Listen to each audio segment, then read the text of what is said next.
This is episode number 326 of the InnerFight podcast. I'm Tom Woolf. Welcome back to another edition of the InnerFight podcast, brought to you by Smith Street Paleo. Hop over to iTunes, rate and review the podcast, and we will send you a bag of Smith Street Paleo goodies. No matter where you are in the world, thanks for tuning in. Let's jump right into today's show. Welcome back to the show. Another week, another guest, and another man with an incredible story, Mr. Tom Woolf. Welcome to the podcast. How are you, mate? Yeah, very good. It's so good to be here. Mate, you're probably one of the busiest men I know. We were just talking before we came on air. You're here for 4 days. You fly overnight in, you fly overnight out, so you're only here. You're doing a lot of different things. But one of the things that you have done for a long time is, I would say, pioneer the Nike Run Club here in Dubai, and you have a big involvement with Nike. Take us back to how that started, mate, and what really is Nike Run Club. It's actually, your timing is bang on. I've just come from the team there, and we were talking about, how did this get started? And, I've been incredibly privileged to be part of a journey.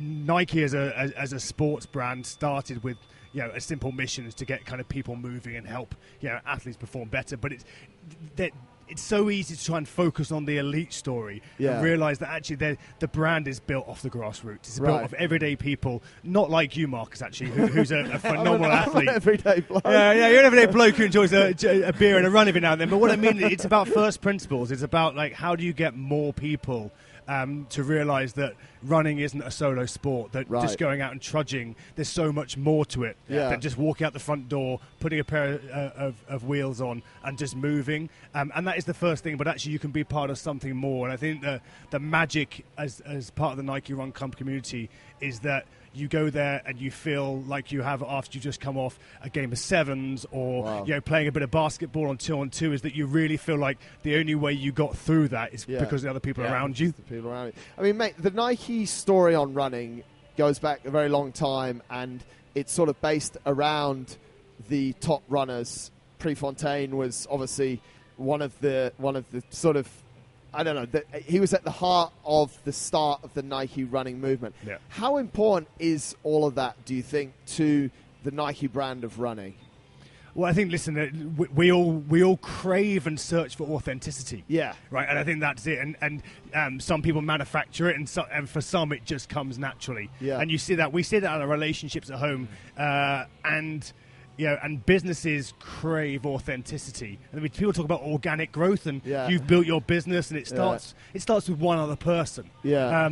And it's something that we crave in our business, and it's not about this big macro story of millions of people, and often we get too focused on what's the latest sales report from Nike and how many billions of dollars have they made. Yeah. And actually, it'd be far better if the stock markets, reported, how many kilometers have been run in Nike trainers this week, and how many people have changed their lives because they've been part of something else. Yeah. And we don't. We report on all the wrong things in business, right? Yeah. The profits of the company are not its true value, right? But back in the day, all they cared about was how fast those guys ran. So do you think that's the authenticity was there at the start, and because of the way society's gone and stock markets have gone, we've started to lose a bit of that? Yeah, I think that there's always a danger that you, in any business, that you focus on the bottom line and profitability rather than perhaps the top line in terms of more people being involved and more people getting involved. What I think is really powerful is that you're right, it started with how can I knock a few seconds off the PB for the very best, and then you take that mindset and say, well, I'm not looking at knocking seconds off your PB, but maybe I can help you just record something, right? And start. Okay, so there is a baseline, and it doesn't matter. And if you need to go and walk 500 meters, that's your starting point, right? And what's been my driving force is that it's not about how many people necessarily go out there in this part of the world and record their PB week in, week out. For me, what's been really exciting is that we have thousands of people each week that either come to the physical run club sessions or they engage digitally with us via the app. Yeah. And then week on week, you can just see these tiny little 1%ers, these tiny incremental moves. In fact, we spend most of our time telling people to run less. Right. Because most people get into running and then they're like, I'm just going to run every day and I'm going to do the same loop and I'm not going to warm up and I'm not going to warm down and I'm going to collapse on the floor and then I'm going to go and have a shower. And actually, you get faster and you get stronger and you get better at life by doing all those things around running. And what we've seen is like, so many people have spun off from run clubs and they have their own. For me, the biggest, most empowering thing for me in this region has been my absolute admiration, respect for the Filipino mafia. I've just they embrace Nike Run Club. They own it. They are the beating heart of the sporting community. Wow. Doesn't cost them anything to turn up here, and yet they get involved, and then they get their own little spin-off groups, and then they get involved in their biking and their triathlon, and they come week after week and they're hungry, and then they bring their mates down, and that for me is the real community. And what we found is that a lot of people here try and sell to people here rather than inspiring them to be part of something. Is that where Nike Run Club sort of started though? I mean, we do know that Nike doesn't do things for free, although Run Club is for free. But what they're trying to create was a community. When did it start, mate? And what was it like at the start? Because you were involved in it right from day one. So talk us through a little bit of that. Ultimately, Nike Run Club have been going globally since the business was built. Right. And we were very fortunate that the first run club started with an invitation for one person to just go running with someone else. Really? And that's how I think. And I guess I was very fortunate that I got that invitation from one of the guys at Nike and says, listen, we're interested in this idea. Take me running when I'm in town. Wow. And let's go and explore. And we started with Safford Park, like all of us did, right, back in the day. Yeah. And I said, listen, there's just something here that we need to be building. And the guys went away, and then they came back and said, listen, if we're going to do this, we need to do it properly. And so there's a lot of things that the brand does. It's not in every country in the world because it really wants to put significant resource around helping people make their first step. Right. And that's not just about people typing running. The guys are great. There's water, there's provision, there's first aid support, there's all sorts of stuff. And because if you're going to do it, you do it right, and a brand like Nike does it right. But it did start with literally, I was invited by one person from Nike, and then I invited like 3 or 4 other people and said, listen, come and run with me. How long ago was this? So 2010. 2010. Back in 2010. 7 years ago. 7 years ago. Wow. The dense heat of the summer. Yeah. And 4 of us ran at Safford Park. Right. And it just step by step, and the message got out there. So one thing that I've been so inspired by is that there's never been a question of commerciality in terms of anything I've done. So none of our metrics are based on shoe sales. Right. None of our metrics are based on how many people are wearing the latest product. Yeah. And all the way back to that first movement about helping someone run better, that Phil Knight and those guys would load up the back of their car and they'd go to race meets and they'd say to people, listen, you have to buy my shoes, but try them and see what you like. Just try them, And see if they make you go faster, awesome, have a pair. And if they don't, no problem at all. That old car boot sale simple mentality that we all kind of live and die by. I certainly know I did growing up with my parents going to car boot sales because buying stuff in the expensive shops wasn't an option. And it's that same mindset that kind of still pervades. So it started literally with an invitation for one person to go running with someone else. And I'm less interested in, listen, it touches thousands of people every week, which is incredible. And you see for the kind of We Run Dubai in downtown, almost 20,000 runners, which is super powerful. But it's still so relevant when you get that first person who comes down for their first running session. And then they're like, this isn't for me, I don't fit in, everyone else knows each other. And then what you do, if you a good coach or a good pacer or someone from the community will say, new boy, new girl. And rather than that person feeling like you celebrate the new person, and so that's immediately they're welcomed into the family and they don't feel out of place. Then you realise that, it doesn't matter if you have to stop. It doesn't matter if you're not here to run your fastest PB. It matters that you put one foot in front of another and you give it a go. And that for a lot of people is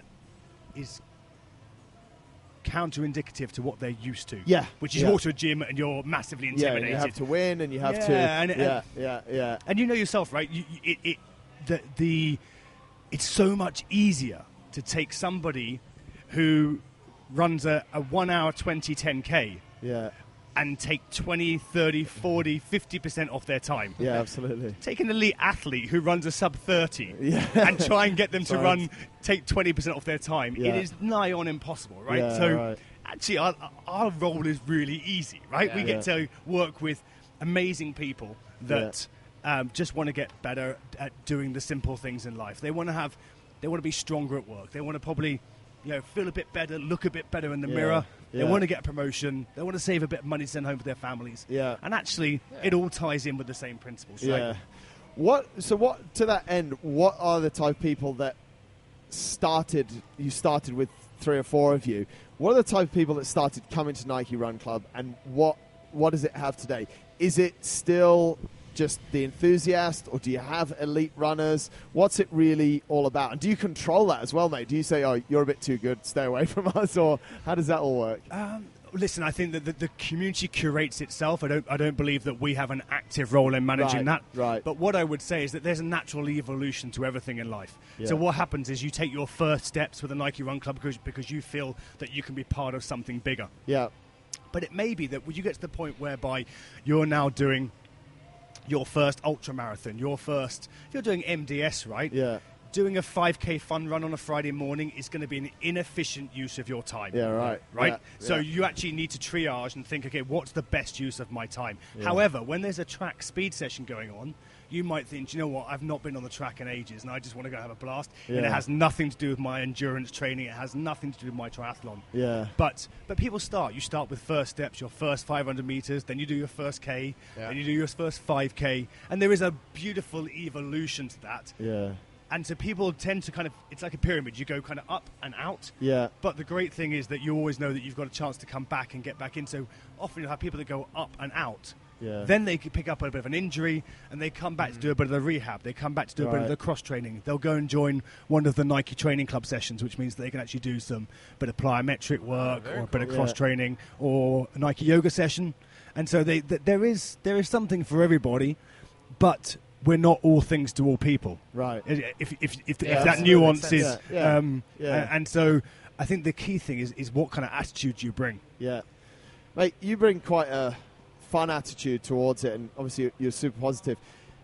Generally in sport, we see a lot of people that get incredibly serious, incredibly fast.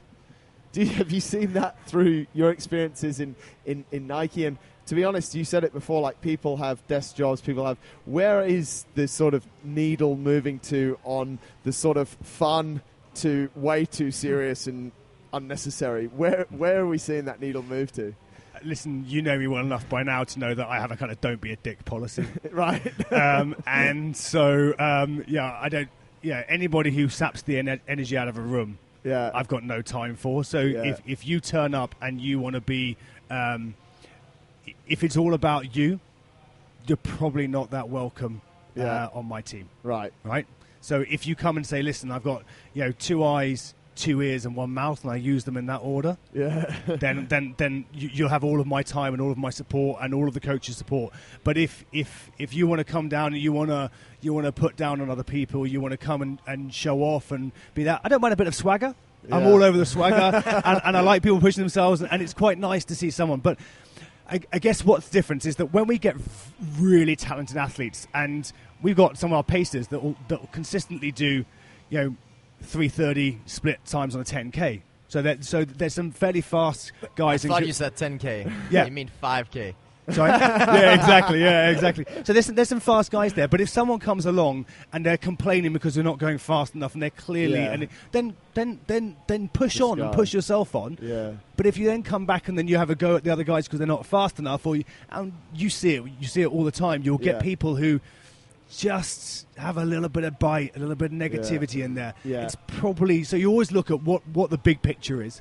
Yeah. Or sometimes you get somebody... and listen, I'm getting on in my years these days, but you'll get someone who likes to put out a bit, and occasionally I'll just lace up and have a crack and see how we get on. See who's last man standing or last woman standing. And it's always quite fun because a lot of people who haven't been challenged in proper circumstances. Yes. And you'll see it in the gym, and you'll see someone, they'll come and load up a whole of extra plates, or they'll be eyeing you out the corner of their eye thinking, not lifting it up. And it's a bit like life, like, you have no idea what I did to get in this room. It's healthy competition. Yeah, and healthy competition is great, but just remember, like, when someone sees you in here and you're doing your 3rd or 4th session of the day, right? You were up since 4 a.m. training. Yeah. So it's all about, let's, I try and just keep it a bit of big picture. Yeah. And you've made a great point that you might find a PT in Dubai who comes down to a run club session and they're complaining it's a little bit too slow, whilst there's next to a young Filipino girl who's just finished a kind of 16-hour shift working in a hospital as a nurse. Yeah, right. And they're like, oh, everyone's a bit slow here. Yeah. And you think to yourself,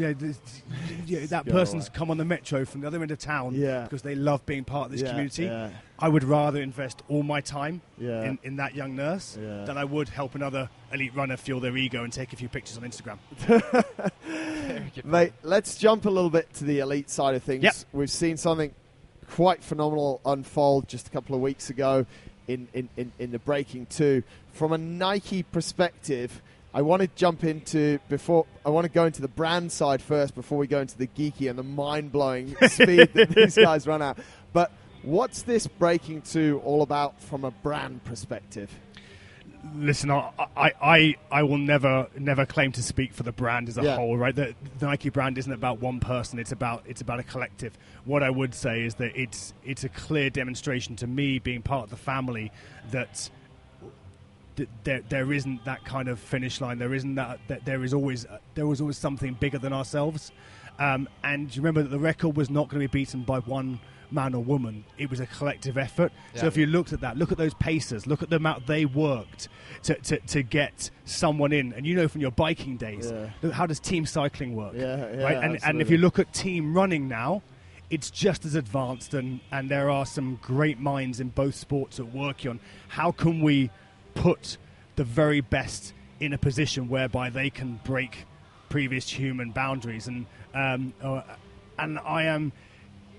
I'm by no means an elite runner, but I wake up in the morning when events like that are on, and I get excited, right? The same way I used to get excited when I'd run myself or bike myself or play rugby, right? And so it is, you know it's game day. Yeah. And there was something, what I found really inspiring was that so many people, whether they were in Italy for the morning or they were around the world, woke up that morning like it was game day. Yeah. And that for me is like, that's damn sexy, right? And so I think that's where it's powerful. It's about pushing boundaries, but it's about bringing as many people along and realizing that actually it wasn't about one person crossing the line. It was about a team of 20, 30 people getting them there. Incredible. I think that's the main thing. And I think Nike do an incredible job of creating that sort of anticipation as well. Like the days leading up to it, the videos, the content that they put out it's absolutely huge. And it does create a great feeling and excitement for the event. Yeah, listen, they're a global business that has the power to be able to put the best and brightest creatives to work. Yeah. And listen, you could put out a tender for people to get involved in these projects, and you'd have hundreds of thousands of people that want to be part of something. And that is the clear indication of a brand that's bigger than just selling products. That people will push themselves beyond the no one was there on Breaking 2 because they were being paid to be there. Right? No one was there because they were incentivized to be there. It wasn't about having $1 million purse or anything like that. People were there because they were inspired and motivated to change the way people view running and view the limits of human capacity. And that's what got me excited that day.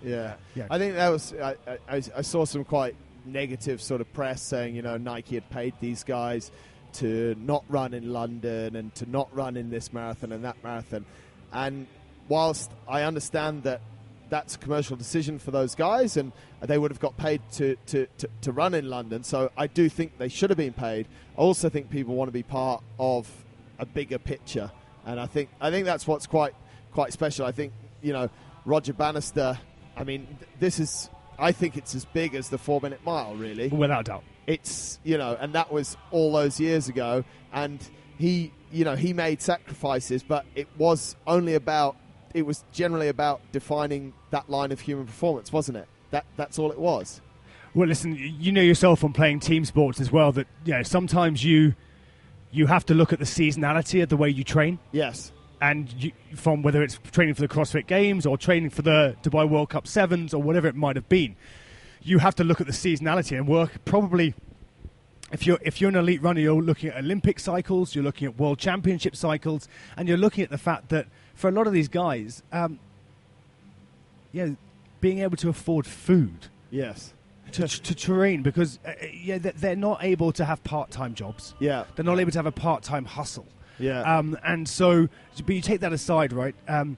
You look at the pure practicality is when do you peak for? Yeah, and how do you peak and how do you train as a team?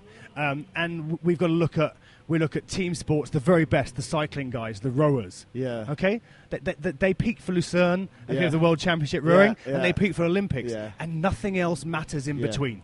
Yeah. Despite that they have other commercial opportunities. Of course. They only care about those events. Yeah, of course they do. They could go out and start selling Concept 2s and speaking at afternoon circuits, but they know they need to be on the water, okay, at 3:30, 4 a.m. in Putney, right? Yeah. And so you've got to decide what's going to make the boat go faster, right? And actually you sacrifice enormous amounts. Life is about sacrifices, right? Yeah. And for me, any armchair critic who criticises these guys for this or that, just walk a day or two in their shoes. Look where these guys have come from, by and large. Okay, most of them haven't spent much time walking in shoes for the first 12, 13 years of their lives, right? Yeah. So for me, I would, I just get excited by the prospect of them having a crack at it, let alone. So for me, the numbers, the naysayers, it doesn't matter. It's not even about which brand they're working with. It's about these guys going out there and working as a team, 20, 30 people behind the scenes and saying, because there's the coaches, there's the physios, there's the conditioners. It's not just the guys out on the track either who've been working for 24 months to make this happen. Yeah, it's a lot. Let's jump into some of the geeky stuff, mate. You've mentioned that there was a team of over 20. How does it work? How does the pacing work? And if you don't have the figures for the speed, I definitely have them. Let's drop those in as well. Talk us through that. I think what's so important is that you've got teams within teams as well, right? So that you've got guys who've trained from cultural lines growing up in Ethiopia and Kenya and Sudan, and where they've come through. That, as they start to mature through their teen years, starts to give them a chance to blend in with the global elite running movement. So whether that's in the United States or in Europe, and a lot of the guys obviously see that there is a pathway to a new future and a better life by honing their athletic ability. And so I think it starts, for most of these guys, it will start when they're 8, 9 or 10. Right. Wow. It's unfortunate. I mean, we in Western kind of society very much focus on kind of a polymath approach to sports, to getting children involved in all sorts of sports because they become better athletes longer term and better rounded people. I think what you'll find is it becomes very monosport very early for a lot of these guys, and they focus on running, and it's tough. It's like the Russian gymnasts and this kind of thing. You become very singularly focused, and they start on a pathway, and it's either perform or off the pathway. Right. And so that's a third party view on the way I see how they get to these positions. And as I said, there's teams within teams. So you've got the national sporting teams. What you don't have in running quite the same is you don't have the professional cycling team type setup. You don't have the professional soccer team setup that you would have normally. So a lot of the guys are self-organised. Wow. And a lot of part of bigger teams with brands or businesses, but generally speaking, the guys are self-organised. Wow. And then they will be part of their national sporting pathway. Right. So there'll be an elite development pathway for each sport in each country, and most of these guys will sit in that. So that kind of brings you down to how do they get there and that pathway, but it is very much a single monosport focus. Right. Really put things in perspective when you see athletes here and everyone wants to get, or athletes today, everyone wants to get all these sponsorships and get caught up in this. They need to be super elite athletes by having great sponsors and all the right things, and these guys just have nothing and still make it work. Well, I think it's a very just a slight diversion, but if I had tuppence for every ambassador that I'd met, of a brand or a business or everything else, then I'd be an incredibly wealthy man. And yet, for me, the greatest ambassadors for brands are people that just get out there and get it done. And that for me is far more inspiring than someone who shares a picture of their shake or their T-shirt. And so I think the real true authenticity is, where do people get to? And it's about saying, this is what the elites do, and this is what I'm going to do. I'm going to get 1 second off my 5K time. I'm going to get 10 seconds off my 5K time. And then you realise how close 25 seconds was to breaking the world record. And realise that these guys, but so many people talk about how they failed at this attempt. There was no failure in my mind. Right. All it was okay. Now we know we're close. Yeah. Now we know we're closer than we've ever been before. Did you think that they would break too, mate? When you woke up on that morning with that excitement and that anticipation, did you think it was going to happen? Yeah, without a doubt. Really? Yeah, without a doubt. Why didn't it happen? Listen, you and I can't ever run in anyone's shoes. It's a great. What's the movie? Any Given Sunday, where Al Pacino talks about half a second too early or too late. Yeah. And you've lost the game. Yeah. Right. So it could have come down to half a second at one moment. Yeah. That compounded to be 25 seconds over the course of 42K. Yeah. So if you think about it, and half a second on each kilometre of just a concentration, like I'm talking, you blink. Yeah. Over 42K once each kilometre, and that's your 25 seconds. Right. And it comes down to as much as that. And I've had this conversation with so many people, and they look at me and go, well, he was only 25 seconds off. Yeah. And I say, but realise that 25 seconds over 42K is a blink a kilometre. Yeah. It's a head shake. Yeah. It's a check where your pacer is, which comes back to, the next time they'll know each other better. Yeah. Right. That peripheral vision. When you train with people time after time, you don't have to think about which way they'll go. They move inside. They'd like to drift outside. They're not so good on the uphills. They're better on the downhills. You know all that stuff. So the next time these guys come back and have a crack, I'll be even more excited, right? But I'll be like, don't blink, don't look sideways. The whole time you're counting the half a second. Tom's 5 points to success on this exactly. run. Don't blink.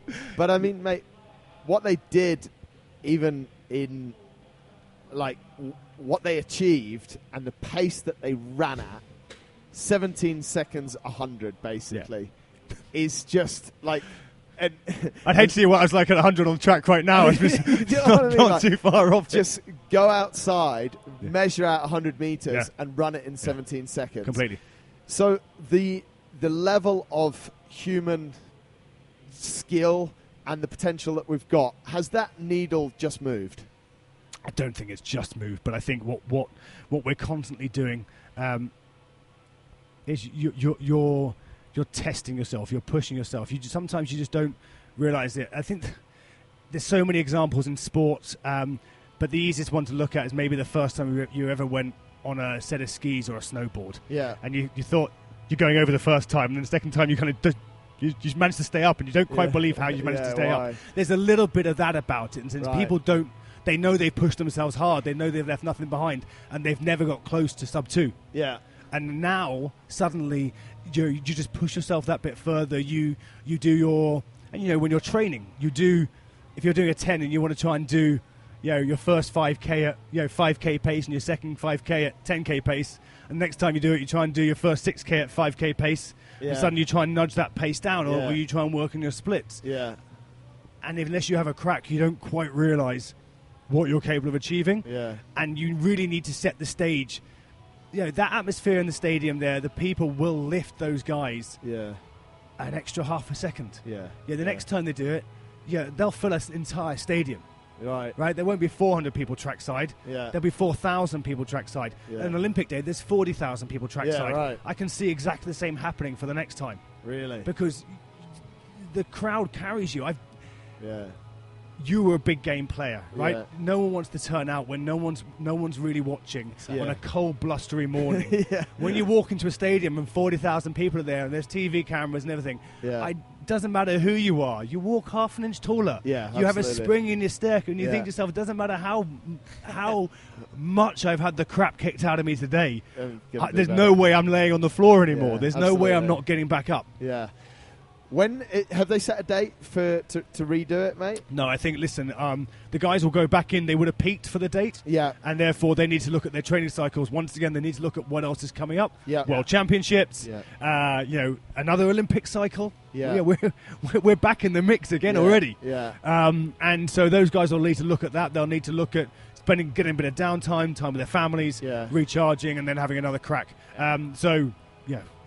God, it's not for me to suggest any kind of date or to try and hazard a guess. Yeah. What I do know is that they'll be closer next time. Yeah. And whether the pin falls next time, or it's the time after, or it's 10 times, it's going to be quite a journey watching them have a go.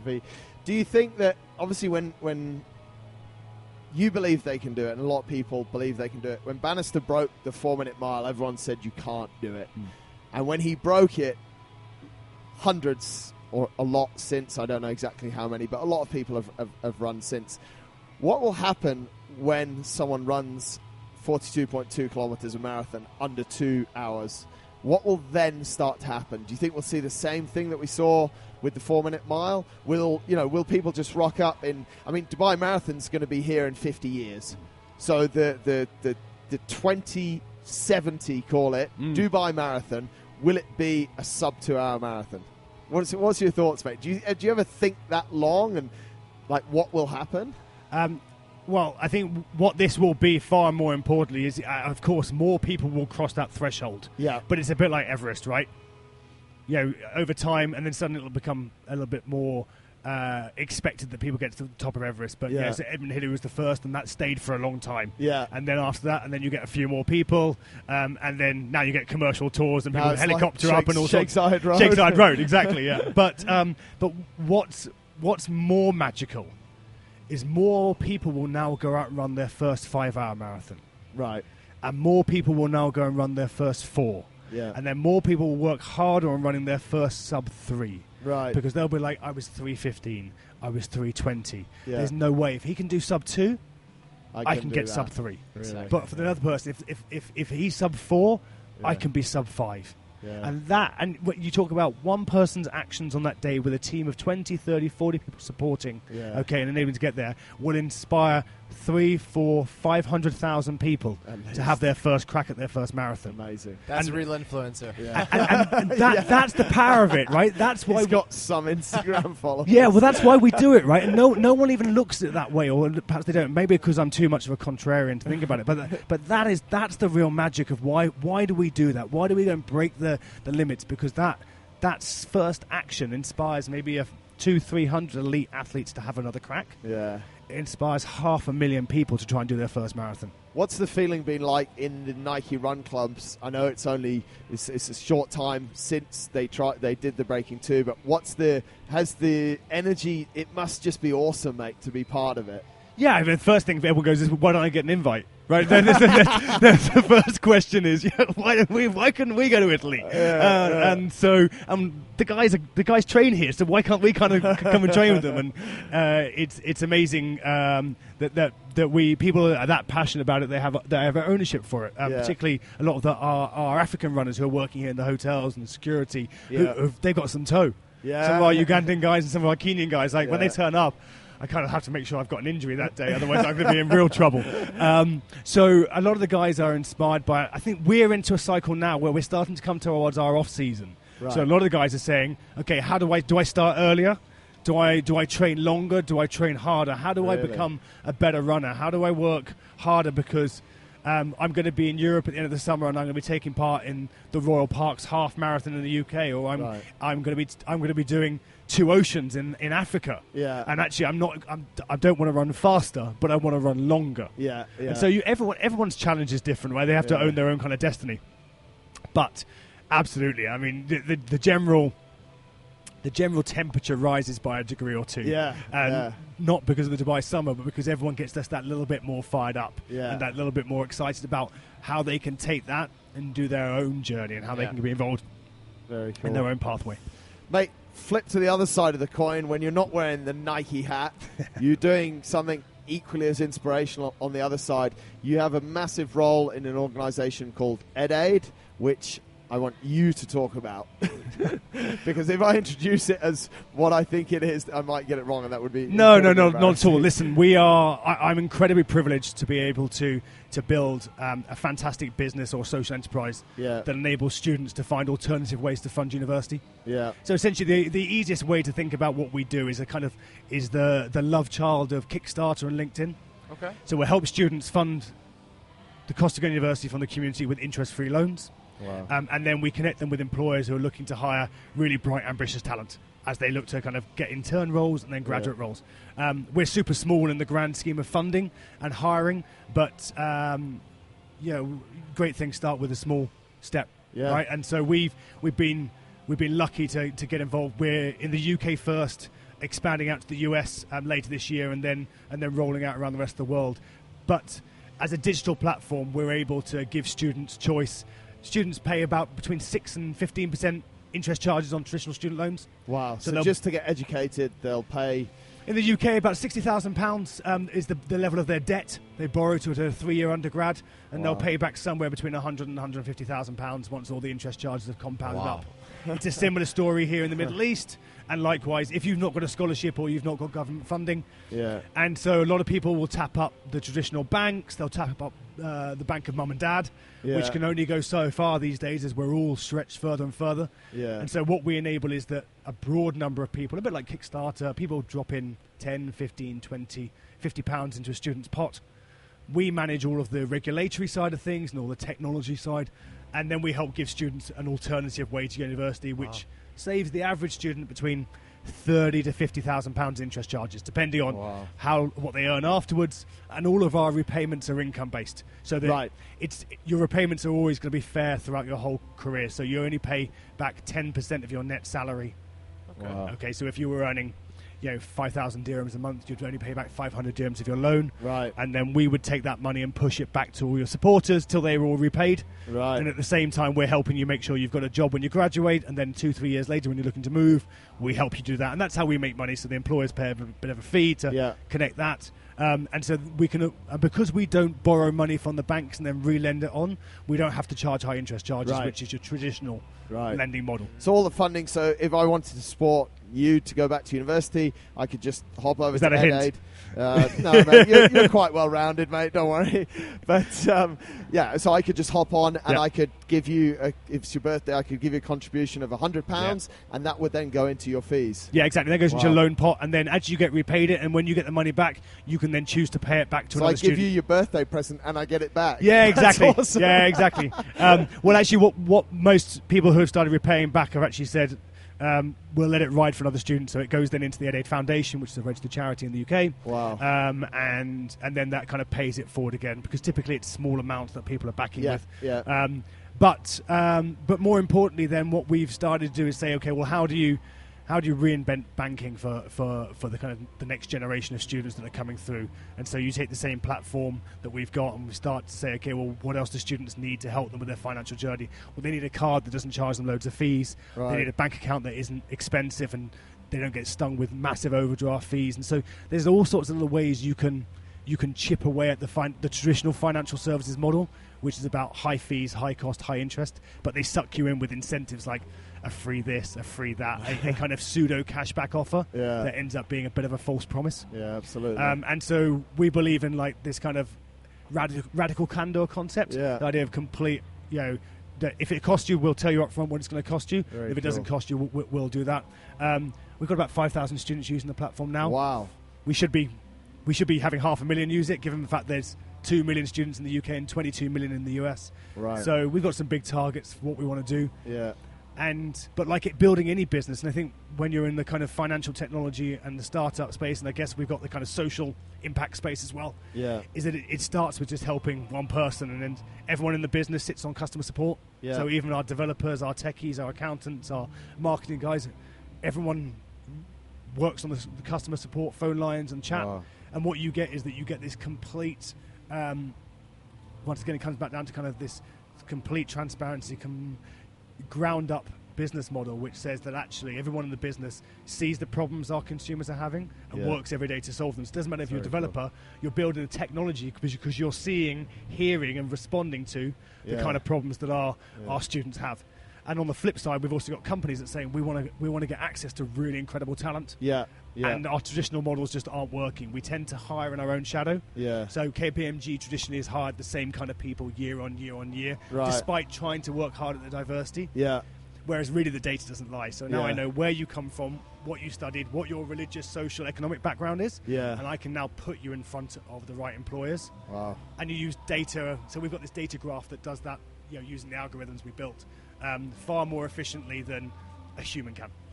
Mate, from running inspiration to education inspiration, you're doing really some amazing things. I like what you said as well, mate. You started Nike Run Club, running with one person, EdAid, the techie guys, customer service. It's really about sort of the authenticity of what's going on. And mate, I appreciate you and I salute you for what you've done, mate. It's fantastic, and people should get down to Nike Run Club, and people should support each other on EdAid, and everyone will be super happy. There you go.